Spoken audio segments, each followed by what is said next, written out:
I don't want to hear no nonsense from anybody. I was already 4 minutes late. Late. Well, 3 minutes late because it took you guys a minute to find the link and get in here. So 3 minutes to me. 1 As minute soon to you as the guys. link came in, I clicked it. Same. I was about to Not say, my like, fault. I'm talking like 3 seconds later, I clicked it. Hi, Sydney. How are you doing? We're about to start. We Get on the are. pillow, you little shit. All right. Rude. Let's see. Oh, excuse me, the cat is pestering. Rude. That is very rude. I know what he wants. He wants a TREAT. And I also Same. want a TREAT. I was going to say, same. I always want a TREAT. and Wait, I'm like, come here and sit on the pillow, because he's a posh bitch who refuses to sit in my lap unless I'm wearing a specific type of jeans, have a blanket on, or there's a pillow. This is all sounds like you problems. No, Yeah. it's a biscuit problem. He's These are situations that you have created. he's always been like this. He has always been a posh bitch.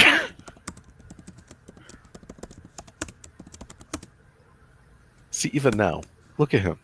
He's looking just outstanding. He's looking outstanding. Perfect. Yeah, look at him. Alrighty. He got the airplane ears. He's All right, staring so- at me. Let's see. What do you guys want to do for intros here? I'll take the giant woman story. A giant woman. Hang on, I got. Oh, what the fuck? Zach, your actual story is an Evil Dead What the story. fuck? Why are you sucking? Look at this. Look at this. Are you a professional? There we go. Are you a professional? Well, my typing wasn't working. Me, me, me, me, me. It's just dead air while I wait for Zach. Just I'm ready. dead. I'm ready. Which one do you want to do? I'm You're gonna do doing Evil Dead? a topic of discussion that we will be talking about tonight Okay. in regards to a film that we saw. Oh, all right. Here we go. I'll go first. I guess. All right, then Zach, you're going last. We're just gonna do 2. Shit. Okay. On this episode of the Culture Smash Cast, All I wanna do is see Barbie turn into a giant woman. And it turns out you're being manipulated.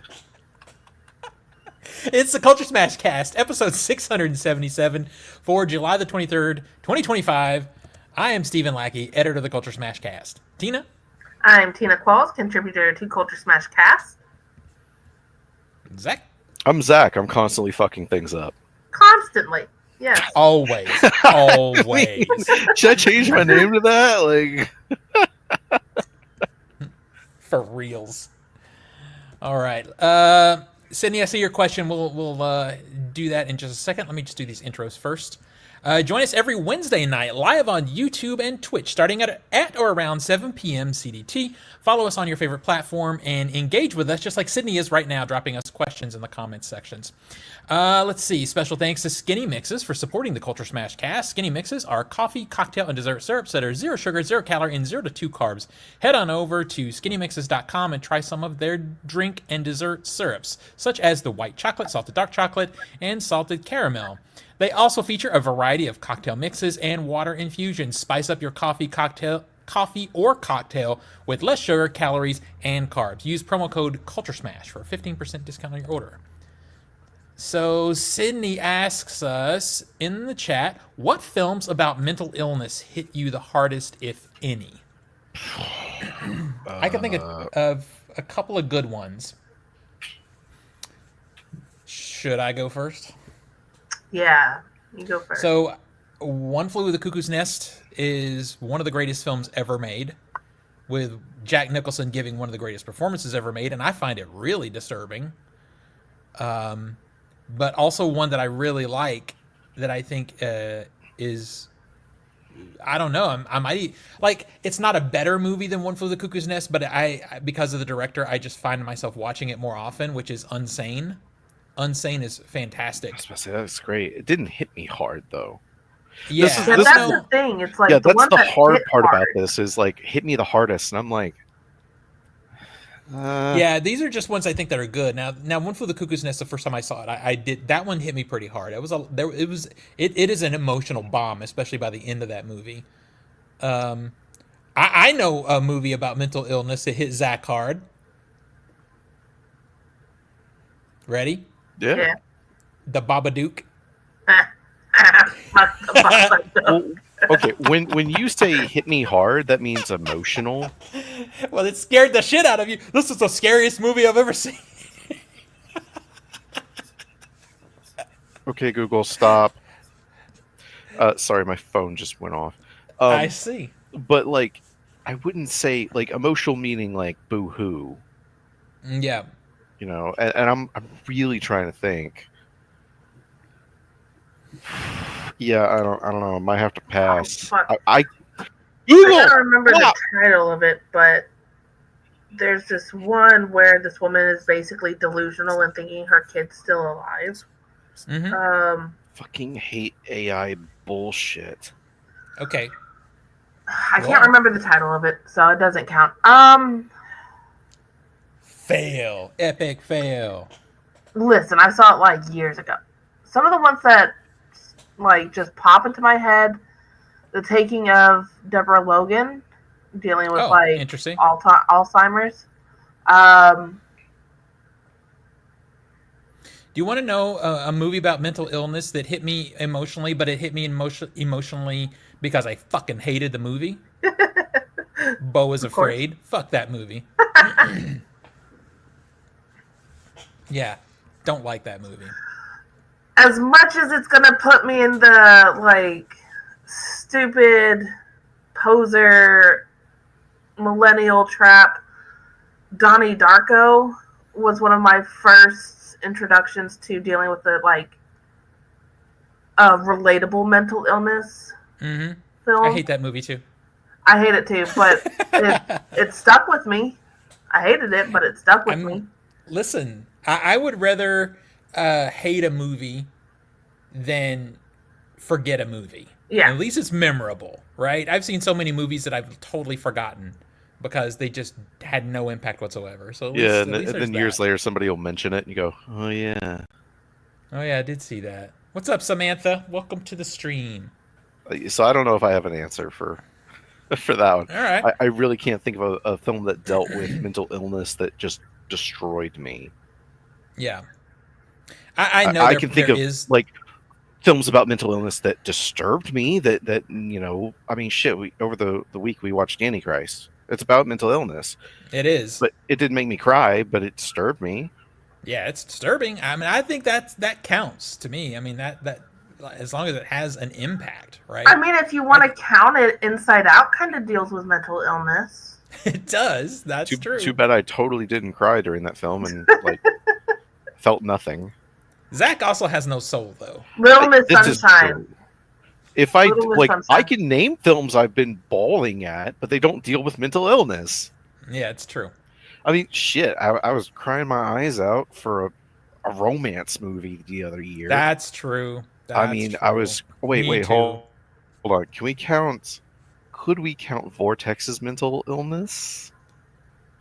I mean, dementia. Yeah, I was about to say, do you count Alzheimer's as mental illness? Alzheimer's. If that's the case, okay, Vortex. That Ooh, fucking yeah. oof. Vortex is a great fucking choice. That movie broke me. Yeah. Yeah. I mean, hell, if we're going down that road, anytime the news is on and it's showing Trump, Yeah. That's giving you mental illness. That's not a movie featuring mental illness. no, he That's is just- mentally ill. That is true. That is true. Samantha says Garden State, Donnie Darko, I Melt With You, Chum Scrubber are my favorite movies regarding mental illness. Yeah, I don't think I've actually seen Chum Scrubber. I will say I've one never that heard of I don't know if you Go would on. count it as mental illness, but like definitely the characters were dealing with it. Were The Virgin Suicides. Yeah, it's. I don't think it's a movie about mental illness per se, but yeah, they definitely are dealing 'Cause, I with mean, it. like, That movie doesn't I affect still me, remember but I love just it. like all like that scene of like how each girl committed suicide. Mm-hmm. So It's a great movie. But let's talk about some other stuff. Tina, did you do anything interesting since last we met? We didn't see you last week, really. yeah, you didn't see me last week. Not really. I was hoping to go see I Know What You Did Last Summer because my brother got out of the film and called me immediately. He was like, "You need to go see it. You need to go see it before it's spoiled for you. You need to go see it." Just didn't get around to go seeing it. But this weekend coming up, Nico and I are already locked in to see Fantastic Four. So Zach and I are locked in also. you, It's going to be curious for me about Fantastic Four because I haven't seen the past like 4 or plus Marvel films. Like I just stopped watching. Here is the best Doctor piece Strange. of news. This is the best piece of news that I've gotten about Fantastic Four so far. It is its own thing. it's completely separate. Yep. It Oh, is so I don't have one-shot. to do homework? Yeah, You don't it's, have to know anything. Oh, it's not my in the same fucking universe. God. It's not in the same like. There's. I'm It's sure they're crazy. going to try and do some kind of like teaser to do like a multi-cross eventually, but like yeah, it's supposed to be completely unrelated to the Marvel Cinematic Universe as it stands right now. It sounds like to me this one is like the first Iron Man was. It's its own movie, but we get a teaser in a post-credit scene or something that maybe ties it to something else. Yeah. Bigger. But Damn, it only took 20-some films from Marvel to fucking learn. Or are we past the 30 mark? Oh, all right, Samantha. Thank you for dropping in to say hi. We appreciate it. It's good to see you. Yeah, so I'm hyped for it. I'm hoping. The early reviews that I'm hearing are pretty good. The reviews I see are like, it's fine. Yeah, but where you choose to go is questionable. Because every time you say the reviews I see of something, you say it's fine. Well, What's up, Zach? Good to see you. I mean, hey, what's up, man? But you know, all the reviews I see are like 7 or 8. It's fine. 8's a good score. 8's a good score. Yeah, I don't trust those sources. Yeah, well, we're gonna find out tomorrow night, and I also, don't trust IG. yeah, we're gonna go see it Sunday. Yeah. I'm going. Zach and I are going tomorrow night, and then Friday morning, early Friday morning, I'm going back to the fucking theater to be there when it opens to see if I can get one of those Galactus popcorn buckets. Wait, so I have it. Oh wait, you're just going to the theater. You're not seeing it again. No, I'm just going because they only have. I have it on because they know me at this theater because I'm there way too much. They just told me they're like, listen, we have 6 of them.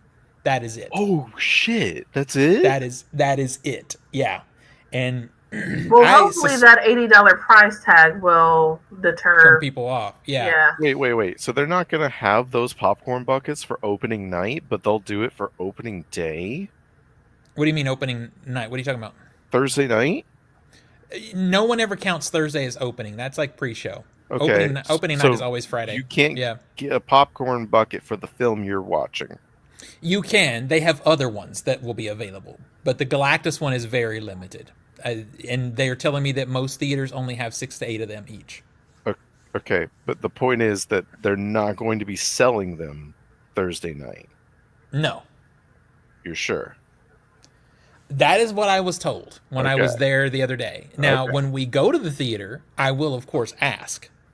But so when we get there and it says, "Oh yeah, they've already been purchased," I'm gonna be pissed because I was lied to.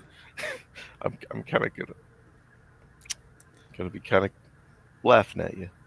Well, there's nothing I can do. What can I do? Ingest. Yeah, I mean, no, there's no. If that happens, there's no solution for me. I tried to get it already and I couldn't. Yeah. So, but yeah, I will ask while we're there because the big thing is they didn't have them in the register, so they couldn't sell them anyway, even though they already had them in stock. They had them in the back.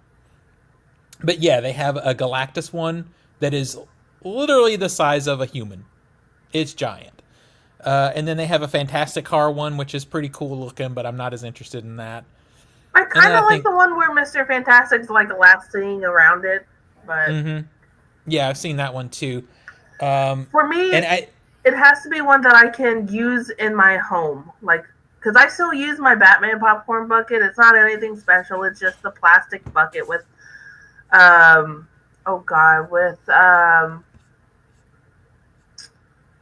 want to say it was Dark Knight Rises. It might have been The Dark Knight, but had it for years. Still use it. I'm not like a huge collector of like these popcorn buckets, but Galactus is a villain that I always loved in comics, and it's so damn big. It's just huge. Yeah, Galactus has always been one of the villains that I'm just like, if I was a superhero, nope. Nope. And I would just bow out. Like, nope. And see, here's the real problem with it. And if it's very tempting. See, here's the problem, because they have it basically to scale where they're also selling cups with character toppers, and the character toppers are about the right size. If you were to take them off the cups and put them around the Galactus head, it's the right scale. So it's tempting, but I'm not doing that. That's like $200 in like movie merch. But I just would love to have that Galactus on the shelf behind me. I think it'd be really cool. So I'm gonna try and get it Friday morning. What are some of your favorite A24 movies? Oh, is that in the chat? Yeah. See, people ask this all the time, and the problem with that question is A24 is a big company. It is a big studio. It's, That's like a lot of films now, man. you're in you're over 100 for sure. I mean, the ones that pop to mind are the ones that I've seen most recently, like Midsommar, Everything Everywhere. Ex Machina is always a favorite. I can tell you what one of my least favorite A24 movies is. What's that? Fucking Hereditary.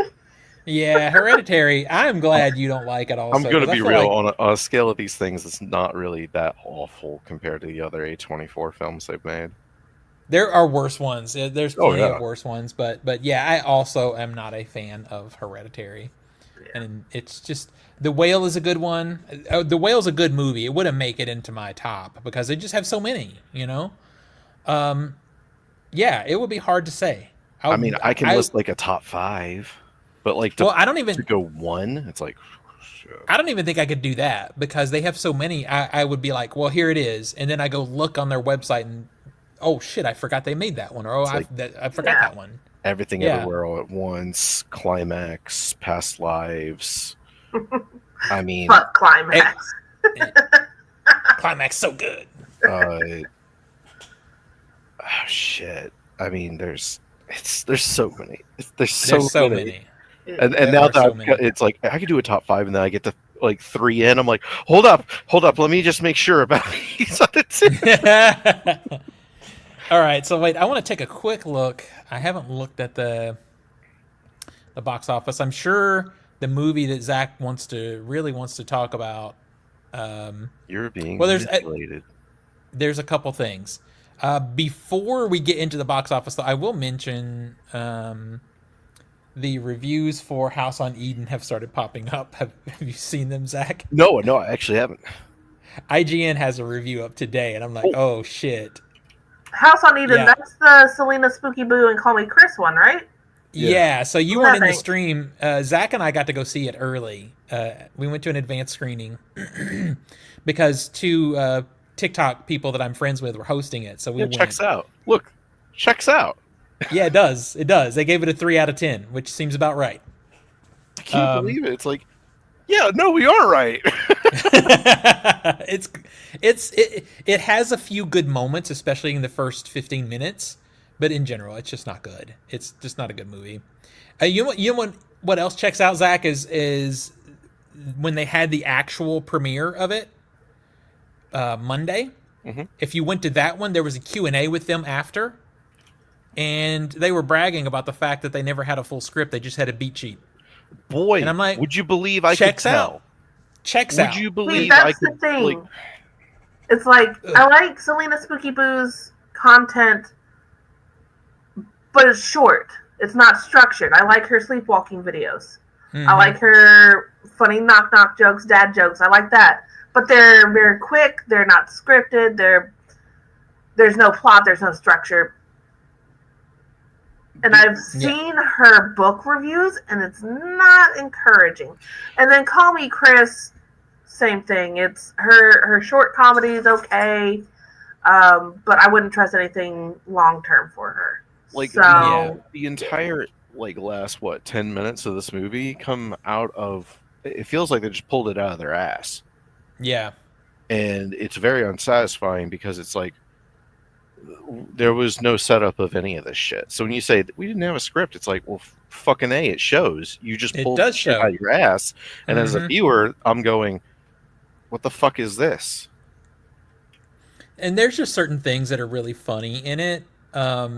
They have to walk down a path in the woods, and you can tell that Someone's path been was mowing. clearly mowing. It was mowed down and stuff. And they have to go into a house, but the house is like not abandoned at all. Well, they and they point write that that out. into They're the like, "Wow, story. it looks so like clean. It's like It's not a speck of dust anywhere. I'm like, this is stupid. well, That and is then the stupid. film never explains it. The film never Yeah, extrapolates on that. So you're just like It's- you try to they write just- it off, but I'm not going to let that pass.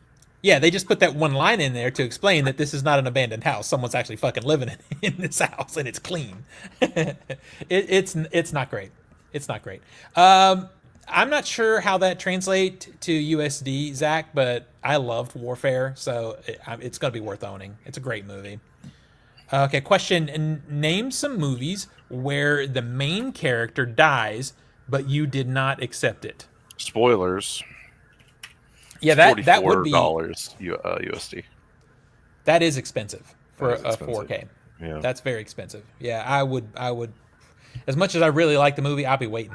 I would not be spending that kind of money unless it was some kind of super nice box. You know what's do crazy? you mean expect or accept? Which one? I think- expect. What? Well, she's saying he misspelled expect to die, and he wrote accept. Well, yeah. I mean, or it could be like that person died, and you don't trust that they actually died in the movie. Sydney, clarification wasn't a typo. Anyway, Clarification is required. But while we get the clarification, let's go to box office because there's another movie we need to talk about, but we'll hit it in the box office. also Warfare was in that buy two get one sale from Amazon. The other, Oh, Yeah. damn. All right. I almost did it, but nah. Number 10 is 28 Years Later. It made 1.3 million. It's made 68.7 million so far. Oh, Marcus finally shows up. Yeah, guess who's late this week, asshole? Oh, yeah. Guess who's late? Yeah, exactly. Sorry, I am late. Sorry, not sorry. That's cool, man. No excuses. Number 9 is Lilo and Stitch. It made another 1.5 million. It's made 418 million so far. Just stop. Number- Just stop this. Stop the madness. Oh, we're getting another one. Number 8 is Elio. Elio made 2.1 million. It's made 69 million so far. Go see Elio. It's fucking good. It's good. Damn it. Number 7 is Eddington. It opened with 4.2 million. Okay, should we discuss this now? So Zach and I saw this movie. We were both excited for it. Someone pointed out that with each subsequent film that Ari Aster releases, they fail worse and worse. It's not like he's getting better. His movies are failing more and more. Hot take, wrong. Is it wrong? Yes, it's wrong because there was a significant jump in quality between Hereditary and Midsommar. Well, I'm not talking about quality. I'm talking about box office. Oh, Yeah. okay, Box yeah, office. okay, Yeah. I get you. Yeah, because Midsommar is It top tier. did make decent money. Yeah, it's top tier. This movie is not doing well though. So without getting well, spoilery, for a bunch of reasons. It can. It's a 2.5 hour art house, political film. yeah. I have not done a review on it because the movie and you see this from the trailer, uses screens to tell a lot of its story, like websites or social media, and there's so much nuance. All the nuance in this movie is actually in those sequences because character nuance there's a lot less character nuance there. It's more this character is on this side of things, this character is on this the There's other a side lot of of things. subtlety. There's a lot of subtlety in background information that Yes. even I was going, holy shit, how is your average viewer supposed to pick that up? Like, example, someone opens up a laptop and there's a bunch of tabs open, and by the logo of the tab, I could tell those three are 4chan. Yeah. But again, And like, and how it's is your average important. viewer supposed That to, like, yeah. it adds so much to the story. And I think there's a lot of nuance in it that I probably will appreciate a little more viewing it at home when I can see that stuff better, Or unfortunately. pause and zoom in, Yeah. enhance, you know? Mm-hmm. The thing This that movie's I just do not sitting appreciate, right with me. yeah, the more I think on it, the more it's just, and I think it's because the movie's trying to say a lot of things. It's set during lockdown, and the movie is working really hard to point out how ridiculous everybody is. And I think at the end of the day, that's one of the core things the movie's saying is look, everybody was ridiculous. But And I guess it I was a get that. ridiculous time too. I mean, Mm-hmm. I hate to beat this guy, but it really was an unprecedented kind of time. And I mean, there are some things that go over for for the pandemic that it's like you see it and you're like, oh shit, I forgot about all that. Like the subtle Mm-hmm. stuff, like the arrows going down the aisles. You're only supposed to go one way if you remember that. And Mm-hmm. seeing Yeah. that, they don't, the movie doesn't highlight it, like show us But it, it's just there. but it's Yeah. there, and my brain almost had PTSD from Mm-hmm. some of that shit to where it's like, oh, I don't want to remember that. you know And it's interesting. I've seen a lot of people on social media say that their one of their bigger problems is that it's making fun of some serious trauma, and it's doing it now when it's not that far behind us. And yeah maybe that it's too soon to be joking about some of that stuff. And I yeah don't know. I found some of it. There's a couple scenes that are pretty damn funny. Not gonna lie. oh There's a yeah couple scenes that are funny. a lot of dark humor chuckles. I have to wonder, Yeah. are those the same people who think 9/11 jokes are still too soon? Well, imagine Well, you're making a 9/11 film and it's 2003. yeah, that's You're the kind of thing. like, this feels a little bit too soon. And Eh, also, the thing about 9/11 is it traumatized the entire country, but indirectly. Like we saw it and we felt the repercussions of it. yeah, but But with nothing pandemic, happened to everybody was Ukraine. being, yeah, people were directly, every single person in the country was directly impacted. So it's something unprecedented for multiple generations. And Like I it just still think feels raw. it does. It does. There's a lot of the performative stuff that was happening at that time is in this movie, and it's made fun of, and I think that's pretty successful. But I do feel like that. I feel like at the end of the day, I'm annoyed because I can't give a full criticism of it because I wasn't able to see everything. And I It's mean, just that subtle. I've watched videos kind of explaining, going through the film and trying to explain everything. And even with somebody, kind of sitting down with somebody and having, you know, them go over everything just so you didn't miss anything, I still go, Hmm. yeah, I don't know if this worked. Even after, double checking my work, I just kind of look at it and go, hmm, nothing's clicking here for me. Yeah. Like, I don't see myself being like, oh yeah, let's put on the Eddington. I'm really in the mood for that. Here's at the end of the day, though, based off what I did see, I feel like it takes the entire first act to find its footing. It gets interesting and does seem to start to find its groove in the second act, and then it goes off the rails in Act 3, and it's like, well, fuck, I you mean, it had me. really goes into wild shit Yeah, territory. Like, yeah, they're doing a good job by not spoiling what the fuck is going on, yeah. but like, it goes into insano shit. It does. Right now in my letterbox, I have it at 2.5 out of 5. I need to see it again to see where it sits beyond that. Did you rate it on Letterboxd yet, Zach? I think I gave it like, what did I rate it? I think a 2. Makes sense. Because again, Right. I don't hate it. I don't hate the film. I Mhm. just it's kind of like you're trying to make bread, and to make bread you need dough, you need yeast, you need water or milk, and it's kind of like I don't think these elements are coming together into a cohesive dough. You pick up the dough and it's kind of crumbling in your hands. It's like some of it's sticking, but a lot of it's just it's not coming together. Yeah. In the chat, Marcus asked if people are tired of Pedro. Pedro's No. in a lot of stuff this year, but I don't think that's it. I don't think that's it. I mean, he's in this, as a side Mhm. character. Yeah. I mean, there's other people in the film that have kind of more screen Much space more than screen him. time. Yeah. All right. Continuing here in the chat, name some movies that are slow burn movies, movies that are a slow pace. Goodnight Dragon Inn. Goodbye Dragon Inn. Goodbye Dragon Inn. Yeah. Which Zach and I both love. And then there's Fucking love it. Yep. And then there's Perfect Days, which I love and Zach is incorrect about. It's a good film. It's just not for me. I love Perfect Days. Yeah.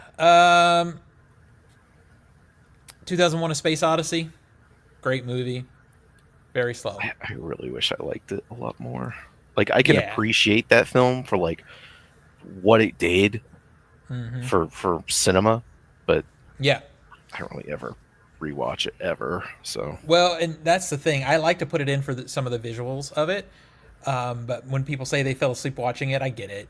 I do. It's very monotone. The Exorcist. I love The Exorcist. Very slow burn for the majority of the movie. You know what movie is a slow burn and it's awful? Hereditary. I mean, I was gonna say Aggro Drift. Fuck that movie. Yeah, That's fuck Aggro funny. Drift. Like it's so dry.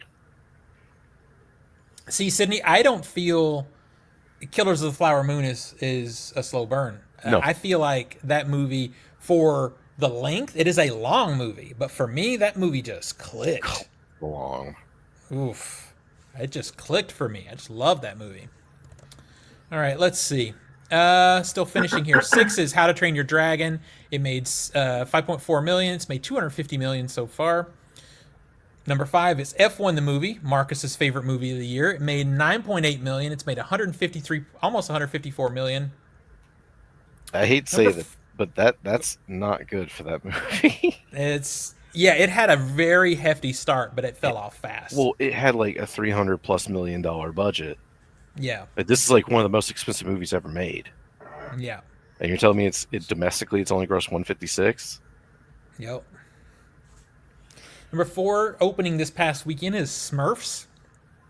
It had an $11 million opening. I hear it's terrible. Like, no one's surprised. Number 3, I Know What You Did Last Summer. Made $12.7 million in its opening.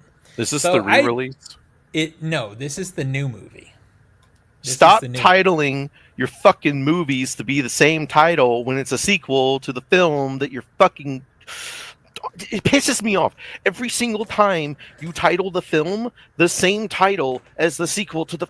Oh, it's so awful. I think I'm actually going to do a TikTok video about this, but I'm fairly certain I know why they do that. I get it. It's to draw attention to because of nostalgia. I get it. But Halloween... It's not just that. It's not just that. It's not just that. Because imagine, so if this movie in continuity, I think the continuity of this movie is I Know What You Did Last Summer, I Still Know What You Did Last Summer, and then this one. It's forgetting the rest of the stuff that's been out there. So this would technically be part 3. But if they do that, if they put the movie out and they make it a part 3, then the concern, especially with this movie, is they alienate anybody who hasn't seen the other films, which is all the young people that they want to come to the theater. Well, it's a legacy sequel. Yeah. So if they don't put a number on it, it makes it feel standalone. And they can go. It makes it feel like it's a reboot, even if it is a legacy sequel, which it is. Then And, come and up I'm with a better fully title. well You can by do it. You can do yeah. it. Well, but by that it's a compromise because it grabs people like Tina because Tina's like, oh shit, I love that movie, right? So it gets everybody, and that's why. And it annoys me too, but I know that's why that this happens a lot, How many fucking um, Halloween movies we gotta make with the same title? right? No, I agree, but that's exactly why. So the experiment that I did is I went back and I rewatched the original. I Oh know we did no. last summer. Oh no. And I remember in my DVD collection in the old days, I had both of those movies, the first one and the second one.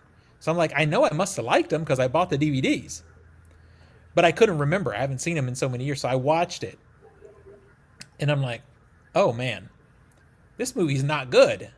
It's not good. It is like a baby's first horror movie, and I get it. I get that. And that's probably why I liked it at that time. But watching it with, 2025 eyes, I'm like, eh. So I put on my letterbox. I gave it a 2.5 out of 5. It had some okay aspects to it, but mostly it wasn't good. So without spoiling, after watching the new one on my letterbox, it got a 1.5 out of 5. Oh no! It is worse than the original movie. Yeah, I've heard Worse. some of the aspects of the film are like literal. This is anti-sense, but I'm entertained. Yeah. The thing, and I know Tina's going to go see it, so I don't want to say too much, except that this movie is trying to do a lot for everybody, and that's the problems. Is it's trying to satisfy multiple generations. But I do give it props for if you like the look, that 90s Kevin, whatever his name is, the Williamson, you like the look of those movies, it strives for it. It strives to look like a movie made from that era. So I give it props for that. But yeah, it's a 1.5 out of 5. I did not like it.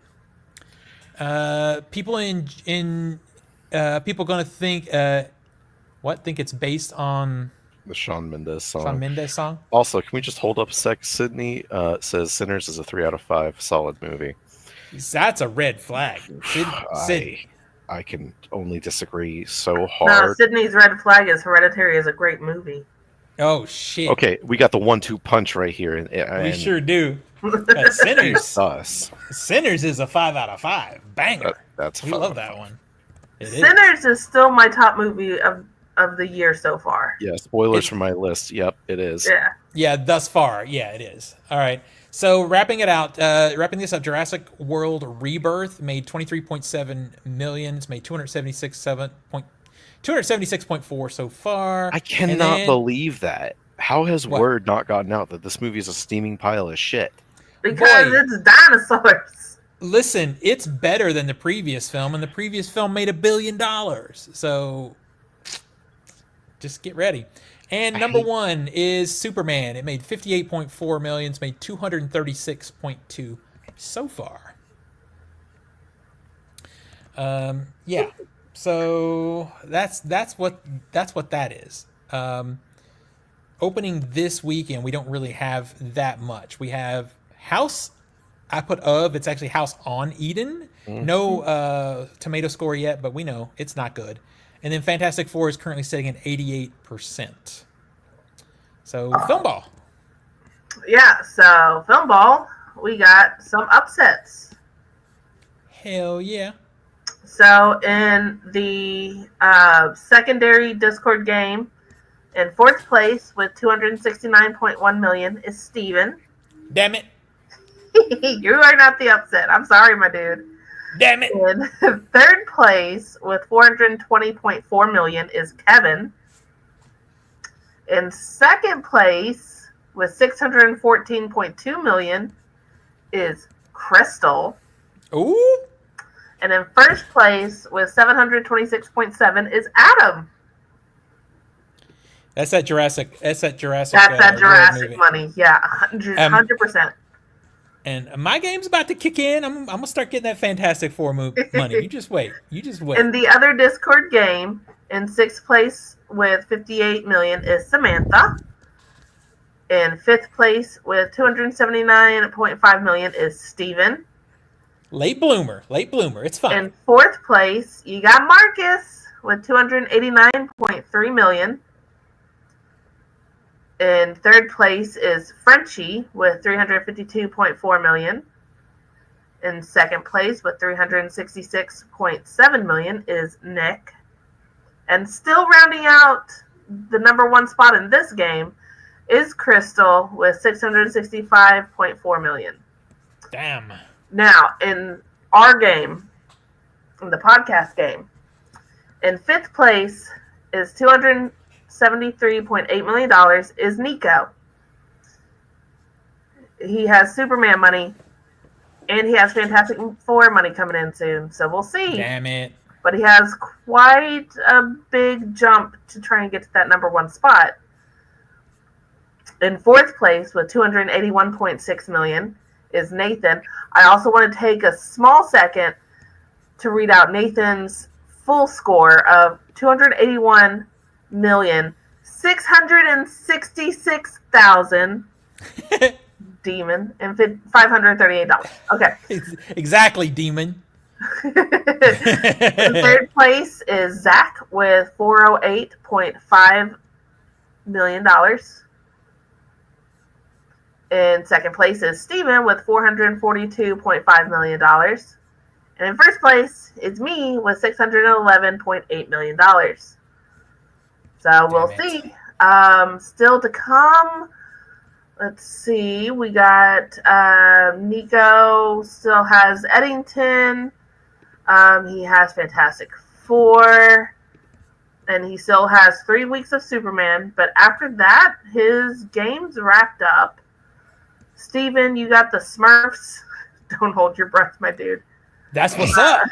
That's what's up. You got Caught Stealing, and you got Clicka. Oh, God. What the hell? Zach, you got 1 more week left of F1. You got the Toxic Avenger. You got Weapons. You got Nobody 2. You got The Bad Guys 2. So you still have quite a few, We're all good. Mid-tier movies. Nathan Weapons still is good has 1 week left of Megan 2.0. He has 1 week left of Jurassic World. He's going to get that I Know What You Did Last Summer money, Together, Freakier Friday. And then I still have The Naked Gun, Honey Don't. So, I mean, it'll be a close game. I got to see how Fantastic Four does. Yeah.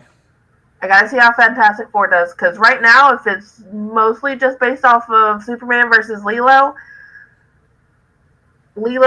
first opening week did 217 million. Superman did 177. So close, but not quite there. So we'll see how Superman drops off. If it's anything like Lilo and Stitch drop off, or if it's a longer, consistent running. We'll see how Fantastic Four does. But honestly, right now, Nico is still my only competition. Yeah, I think don't Superman... say yeah. You're still in last place, you loser. Loser. Yeah. Did y'all see how he tried? Did y'all see how he tried to flip me off? He goes, No, I pointed and then flipped. Point, flip. No, it came across as like, wait, I used the wrong finger. No. That's funny. I think Superman's going to take a steep drop off because Fantastic Four is going to eat. Yeah, I think it's as much as everybody's like, oh, the 2 big superhero movies. That's also the same fan base, so people are going to drop off to go see the newest one coming out. Mm-hmm. I don't know. I feel like I got it. So you might have it, and that'll be kind of delicious. I'm not gonna lie.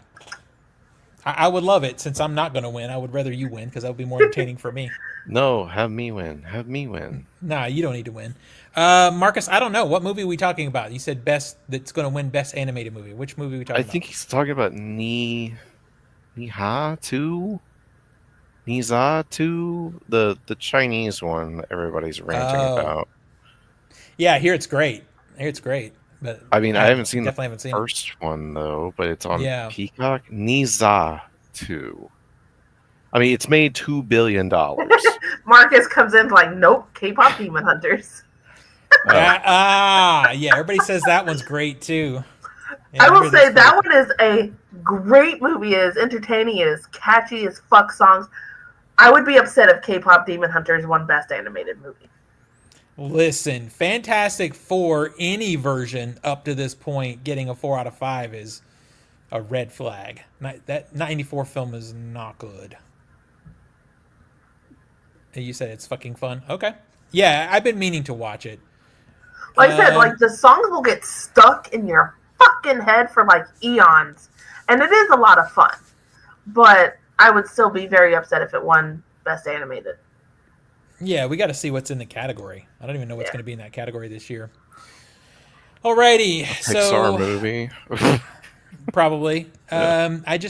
I didn't do a story because I don't think we have a lot to talk about here. Just noting that Malcolm Jamal Warner, who played Theo Huxtable in the Cosby Show, and has done a bunch of other stuff too. Like he had an animated show, but he died tragically in a drowning, like on a Yeah. family trip or something this week.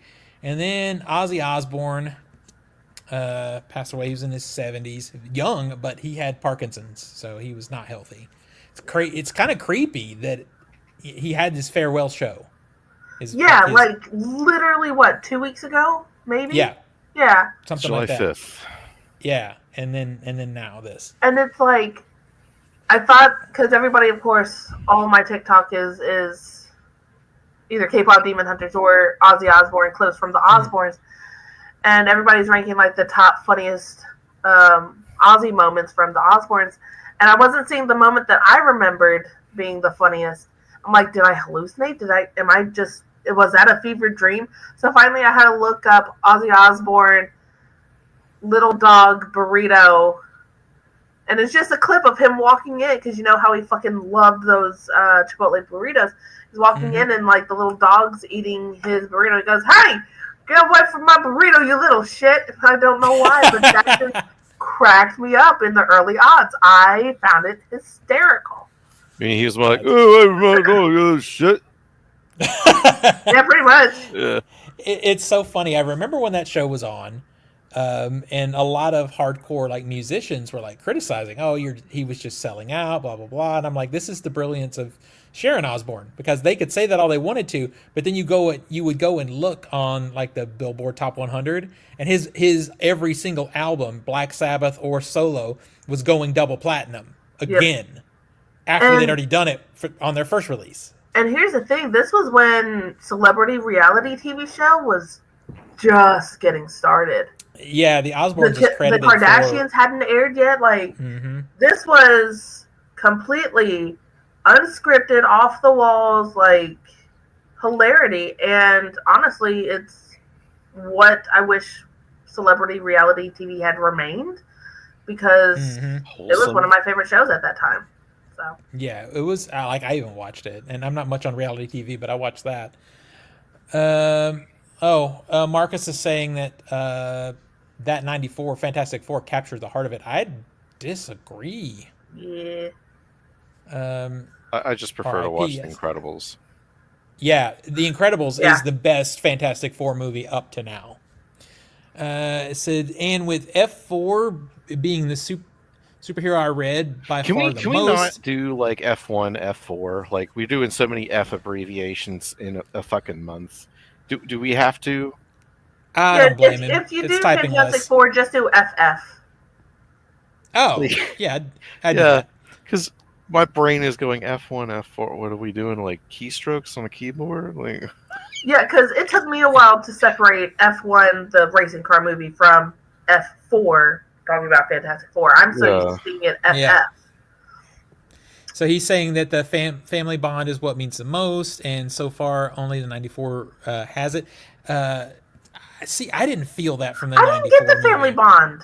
I didn't feel like, okay, you could argue that Johnny and Sue had that family bond in the first movie, but Maybe. I didn't feel it from the rest of the characters, which is the point of Fantastic Four. It's not just the family bond between Sue and Johnny, it's the family bond between this found family. And I just didn't get that from the 1994. Yeah, I agree, and I think it's good that in this first movie they're facing Galactus because that's their most noteworthy villain, other than Doctor Doom, Yeah. which I know they're saving. And I will put I'm laying some I would lay some money down that we'll see Doctor Doom in the post credits scene. I don't know that to be the case, but it wouldn't surprise me.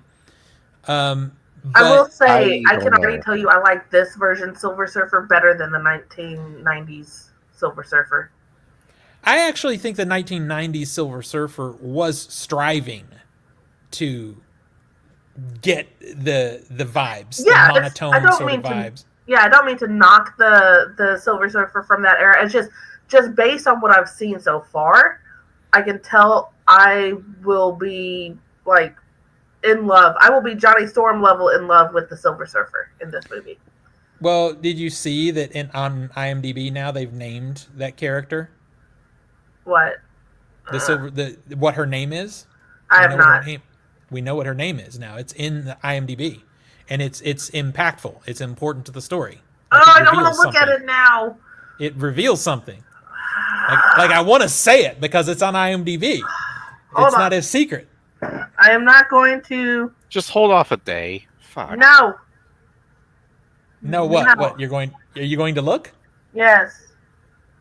I'm Well, I not could just going tell to. you if you're going to look. I No. can just tell you.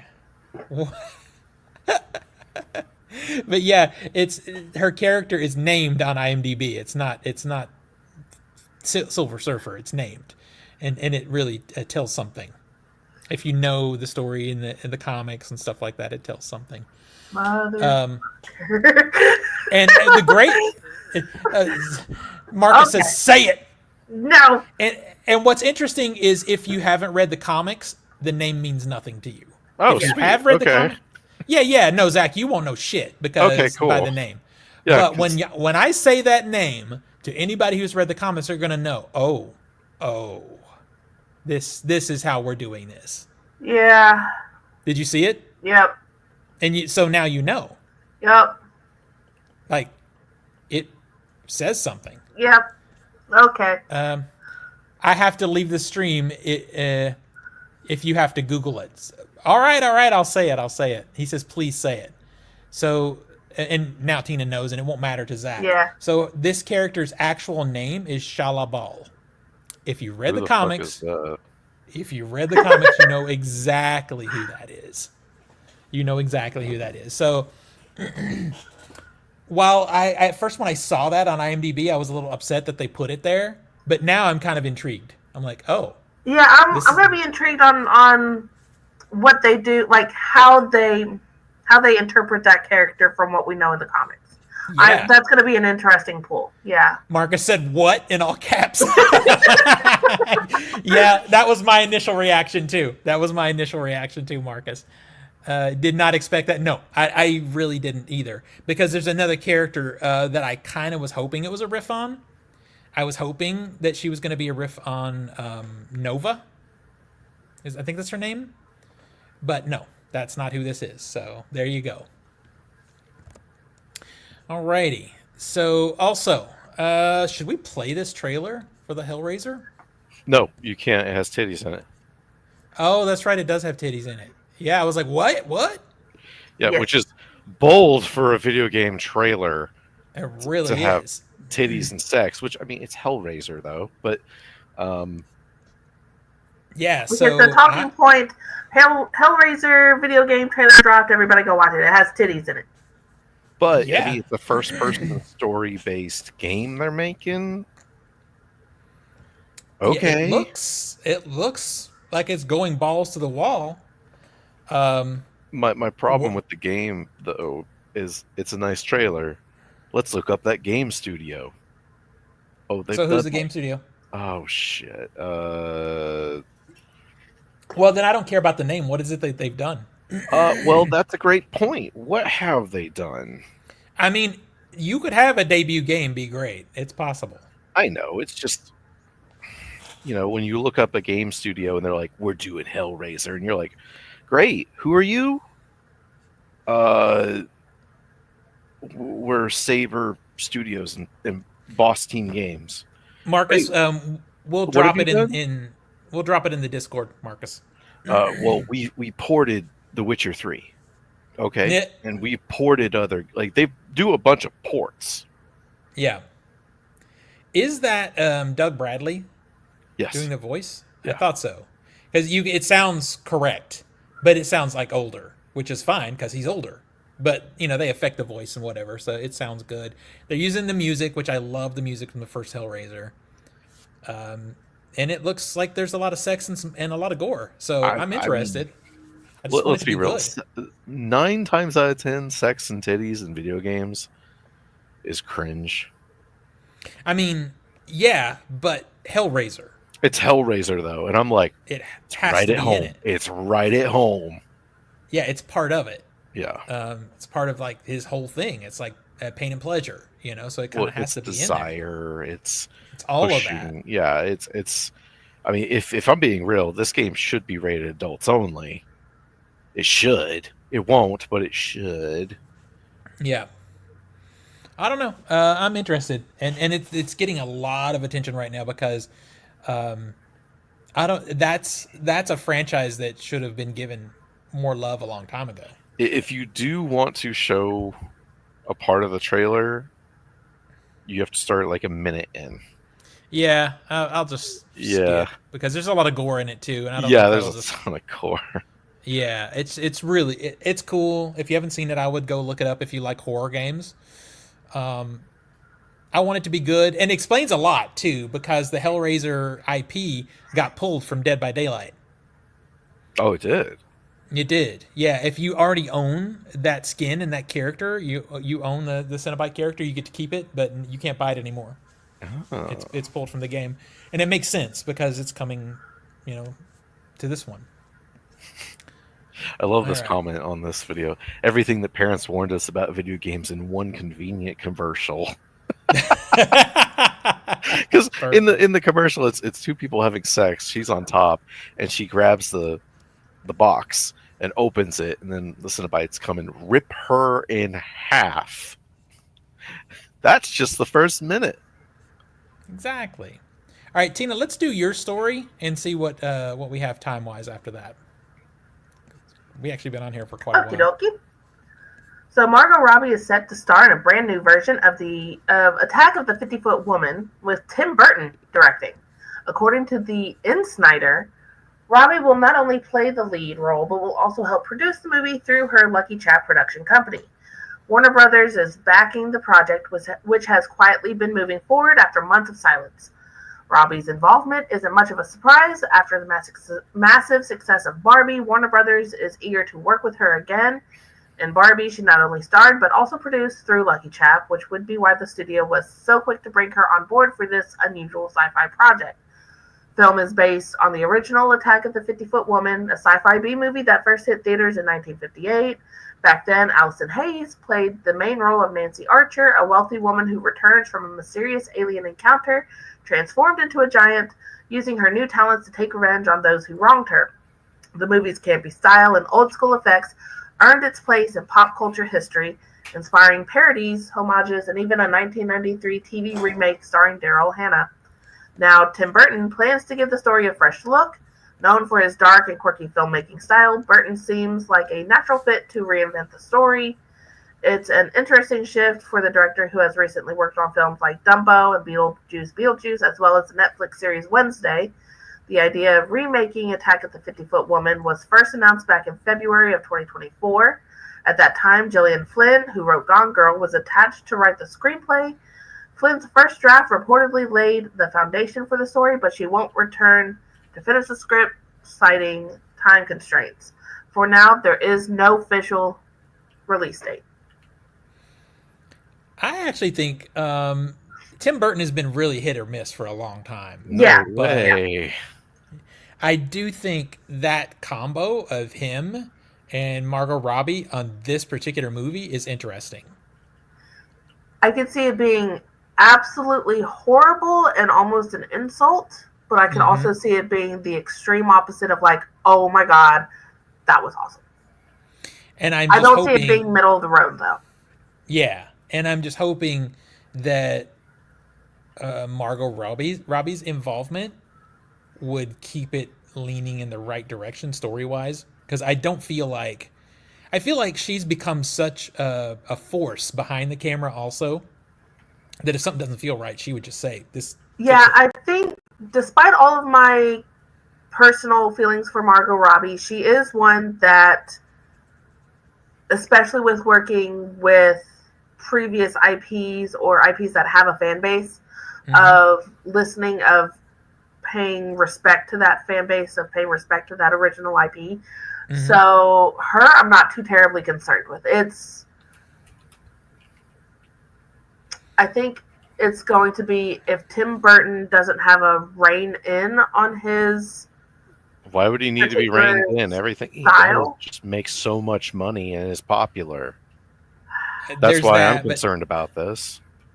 I mean, my big concern about this is, I'll just say it like this: Soul Train. Was that him or just- was that the script? It doesn't matter. He's involved. He let it be a part of the movie. I just feel like he's an older dude that misses things like that sometimes, and he needs someone to come in and kind of keep things straight. Because, like you just said, Tina, it could be insulting. Yeah. And it could be inadvertently so. Maybe it don't even mean to be.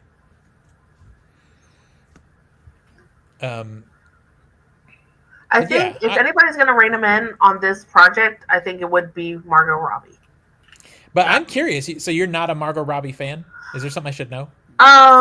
Just with her support of Israel that she's come out with. Oh, so I didn't know. See, I didn't Yeah. know that was a thing. All right, that's problematic. Yeah. Like I had said, no clue. Damn it! Yeah. Why do these people have to be like this? right? That sucks. Well, thank you for telling me that. I just don't. I catch grief for this all the time because I just don't follow actors that much. So somebody always has to tell me these things. Yeah, I mean, it's not blatantly out there like, say, Gal Gadot's, but yeah, she had made comments early on into the conflict. So That sucks. Well, we'll see. We'll see how this goes, but I do think outside of all of that, the two of them together could probably do it well. But like you said, it's either going to be amazing or it's going to be a disaster. yeah, I don't see it being middle of the road or just, oh yeah, it's a 3 out of 5. Like, no, I think it's either going to be 4.5, 5, or it's going to be a 5 or a 0.5 or a 1. So Makes sense. Alrighty, I'm gonna go ahead and move on because we've been on over an hour already. Let's talk about physical media this week. Small Soldiers is out on a Blu-ray, 4K, and a Steelbook. I thought that I came wanna out see a that. while ago. Was it a 4K that came out a while ago? Because Yeah, this I is thought so. this is being treated as a new release, and it may just be that because it's a limited Steelbook. But That would make sense. yeah. And it's interesting because I think maybe it's a split because I thought Kino Lorber put out a 4K, but this Steelbook is being put out by Paramount.